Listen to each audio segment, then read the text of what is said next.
Mesdames, messieurs, j'espère que vous allez extrêmement bien. Bienvenue dans cette toute nouvelle vidéo consacrée à Black Panther Wakanda Forever. On est à J-2 à la sortie du film et donc je vais vous donner mes attentes concernant le programme, ce que moi j'attends, mais également ce que potentiellement vous aussi vous pouvez attendre. D'ailleurs, si jamais je ne dis pas certaines choses que pourtant vous attendez, n'hésitez pas à me mettre en commentaire, comme ça permettra de voir un petit peu les attentes de chacun. On n'hésite pas. Et ça fait plaisir. Sans trêve de bavardage, on est donc parti pour un petit peu parler de mes attentes concernant le film là, le dernier film MCU de l'année, donc forcément on l'attend un petit peu tous, surtout que il va y avoir de très belles choses dans le film, en tout cas potentiellement, et on va en parler directement. Mais si jamais la vidéo te plaît et la vidéo t'intéresse, tu peux mettre le petit pouce bleu qui fait extrêmement plaisir. Mais aussi tu peux t'abonner à la chaîne YouTube, parce que comme ça tu ne louperas aucune des vidéos qui sortiront, notamment ma critique sur Black Panther, la théorie d'après-film et plein d'autres sujets qu'on pourra aborder en novembre. Alors abonne-toi et active la cloche.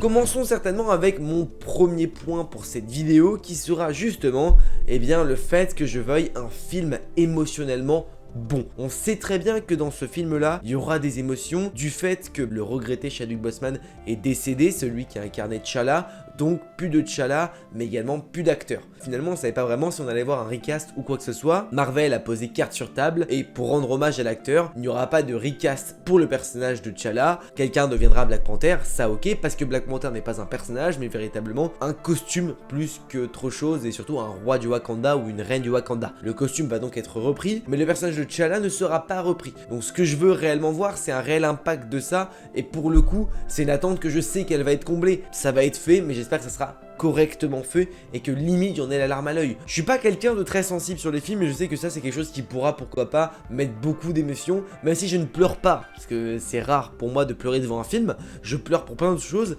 mais là devant un film c'est vrai que c'est rare quand les émotions arrivent vraiment à me transpercer. Mais là j'attends quelque chose de vraiment fort, de vraiment bon, et j'espère avoir finalement un enterrement pour le personnage de T'Challa comme on a pu avoir pour Stark dans Endgame. C'est réellement ce que j'attends et j'ai envie de voir ça. J'ai envie de voir du Falcon, enfin du Captain America maintenant désormais, même d'autres personnages assister à cet hommage qui pourrait lui être rendu directement sur les terres wakandaises. J'espère avoir ceci parce que ça peut être quelque chose de beau, voir aussi l'impact que la mort de T'Challa peut avoir aux yeux du monde, parce qu'avant le Wakanda c'était un pays fermé, reculé, au fin fond du monde, mais à la fin de Black Panther ils se sont ouverts au monde, ils ont rejoint l'ONU, ils ont rejoint pas mal de choses, pas mal d'organisations mondiales, donc forcément la mort du roi va être impactante aux yeux du monde, parce que c'est ce roi là, c'est T'Challa qui a ouvert le Wakanda au monde, qui a partagé sa richesse culturelle, sa richesse matérielle, et donc forcément sa mort va impacter le reste, et ça va être intéressant à découvrir comment cela va être un petit peu retranscrit, et c'est une de mes principales attentes, parce que en plus d'avoir un très beau film d'action et visuellement, je veux aussi avoir un film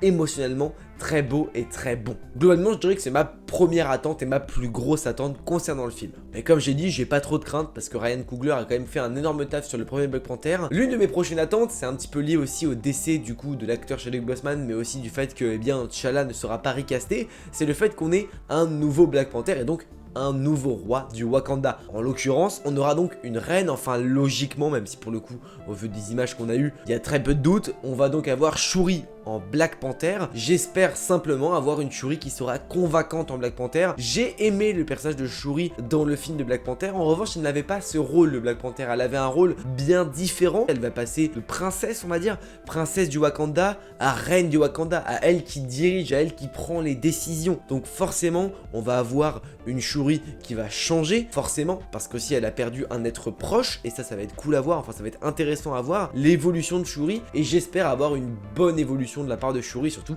une Black Panther convaincante, même si il est vrai que l'actrice elle a quand même plutôt bien joué le rôle de Shuri. Maintenant j'attends de voir en rôle de Black Panther ce que ça peut donner, aussi par rapport à des affrontements, et surtout aussi comment elle va devenir Black Panther. Peut-être qu'il y aura un nouveau rituel, parce que si on se rappelle bien dans Black Panther 1, le fameux rituel qui permet à quelqu'un de devenir Black Panther et donc roi du Wakanda n'est plus possible, vu que la fleur violette n'est plus présente, elle a été brûlée par Killmonger, il n'y a donc plus de fleur violette. À voir comment donc Shuri va pouvoir devenir Black Panther et pouvoir aussi avoir les pouvoirs de Black Panther et les caractéristiques de la panthère. Prochaine chose, c'est un peu lié un petit peu à tout ça, mais finalement c'est l'impact de Thanos, parce que oui, le Wakanda a été littéralement ravagé après Infinity War. C'est quelque chose qui n'a pas été évoqué pour le moment. Entre Infinity War et Endgame, il y a eu pas mal de temps d'écoulé. En revanche, on n'a eu aucune nouvelle du Wakanda. Également, chose à prendre en compte, c'est la première fois qu'on va revoir la population du Wakanda. Et depuis Endgame, eh bien finalement, il y a 5 ans qui se sont écoulés. Si ce n'est plus d'ailleurs, maintenant je ne sais plus à peu près en quelle temporalité ça va se passer. Mais globalement, on a plus de 5 ans qui s'est déroulé entre Infinity War avec le massacre du Wakanda, mais aussi Endgame et le post-Endgame. Donc forcément, il va falloir voir qui a disparu. Peut-être que Okoye a disparu, peut-être que d'autres personnes ont disparu. Des personnes importantes, Shuri, etc. On ne sait pas où elles sont, on ne sait pas ce qu'ils sont devenus. Ça nous sera expliqué, hein, globalement dans chaque programme de la phase 4. Il nous est plus ou moins montré quel personnage a été disparu par rapport au snap. On va pourquoi pas avoir un flashback entre Infinity War et Endgame. Voir comment le Wakanda se reconstruit. Dans Endgame, à la toute fin, on voit T'Challa devant son peuple avec plus ou moins de choses. Donc on n'a pas forcément vu l'impact. On a vu brièvement le Wakanda après tout ça, sans réellement avoir d'impact. On l'a vu finalement après la victoire finale face à Thanos, mais on n'a pas totalement vu tout ce qui s'est passé. Et je pense que ça peut être intéressant de voir voilà ce que le Wakanda est devenu après cette énorme bataille dans Infinity War, parce que quand même, eh bien, il y a eu du ravage. Donc à voir ce que ça a donné. Il n'y a plus la barrière autour du monde, il n'y a plus plein de choses, donc on verra ce que ça a donné et surtout l'impact que ça a pu avoir. Bien sûr, l'une des grosses attentes du film, eh bien finalement c'est Namor. Namor qui sera l'un des personnages au centre du film. Il apporte pas mal de choses. Alors dans le film, il sera un méchant, à la base un anti-héros. Je pense qu'à la fin du film il deviendra plus ou moins un anti-héros. Tout le long du film il va se battre avec Black Panther, il va se battre avec le Wakanda. Ça va être un peu les Atlantes contre les Wakandais, ça va être globalement plutôt ça. Mais je pense que il peut y avoir quelque chose d'autre derrière. Mais dans toute façon j'attends un Namor, voilà. Il est assez différent des comics, sur l'idée ça ne me dérange pas. Maintenant, à voir ce que Huerta va pouvoir dégager de son personnage là, de celui qui l'incarne. Ça va être intéressant à découvrir. Physiquement et matériellement, le film va être magnifique. Je pense qu'il n'y a pas trop de doute là-dessus. Comment tout ça va être mis en place, le personnage de Namor, son histoire, son background, parce que finalement on ne connaît que très peu. Ça va être assez mélangé avec du comics accurate, mais aussi de l'innovation, parce qu'on sait que du coup Namor là, ce serait plus un Inca ou un Maya, alors que dans les comics c'est pas vraiment l'idée. Donc on va voir petit peu ce remaster de Namor, voir ce que ça peut donner. Ça peut être sympa, voir les Atlantes, découvrir un nouveau peuple aussi, parce que oui, ça va être quand même bien au cœur du film. Donc on va découvrir une nouvelle population, en espérant que tout ça soit plutôt bien mis sur le film, que les parties soient bien séquencées et qu'on ne s'y perde pas, et qu'on n'oublie pas que le film s'appelle pas Black Panther et Namor, mais Black Panther Wakanda Forever, et donc avec le Wakanda surtout qui aura une énorme importance dans le film. Donc c'est à voir ce qui va se dérouler, les Dora Milaje, etc.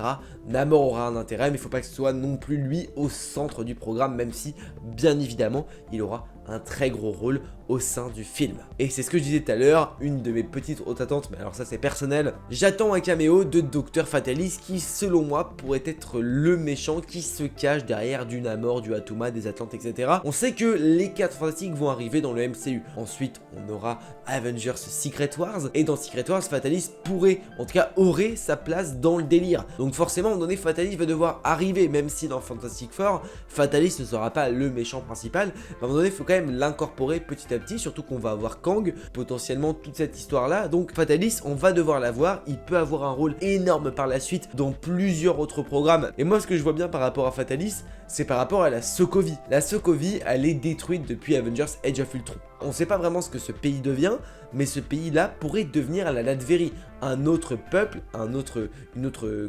pays qui n'existe pas dans le réel monde et qui est une nouvelle population qui pourrait totalement avoir un combat avec les Wakandais et aussi les Atlantes. Ça pourrait plutôt bien coller. Alors oui, ce n'est pas vraiment le même endroit, ce n'est pas vraiment le même lieu. Ça reste des populations très reculées dans le monde, très cachées. Et la Latverie, ça peut être un peu le même délire. Fatalis qui voudrait un petit peu s'emparer du fait que les Wakandais et les Atlantes se battent, se fight pour récupérer un peu de vibranium, tirer son épingle du jeu en récupérant quelques petites choses pour le teaser. Juste un simple teaser, un caméo teasing pour la suite après, pourquoi pas pour Black Panther 3 ou même un film après Secret Wars, et d'autres films potentiellement possibles pour la suite. Bah écoutez les amis, je pense avoir fait le tour concernant mes attentes sur Black Panther Wakanda Forever.